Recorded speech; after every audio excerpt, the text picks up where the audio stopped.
Hey guys, I will show you how to fix this problem on Windows system. So you need to just follow my screen and we will fix this issue together. First of all, just go to search bar and type your control panel and then click on the search results. So in the view by, we have to select the large icons. Now select internet options. Once we're here, we need to click on the connections tab, then click on LAN settings and make sure you have to uncheck this option.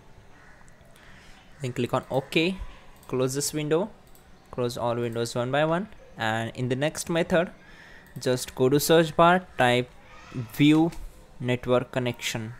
So from the search results, click here to open it.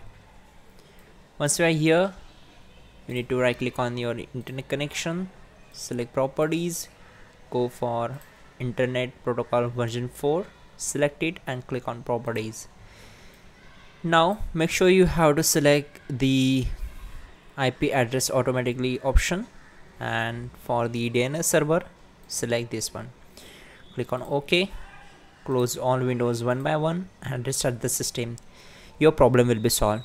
Make sure you can check out the pinned comment to fix this issue quickly, and don't forget to like the video. Please do subscribe the channel.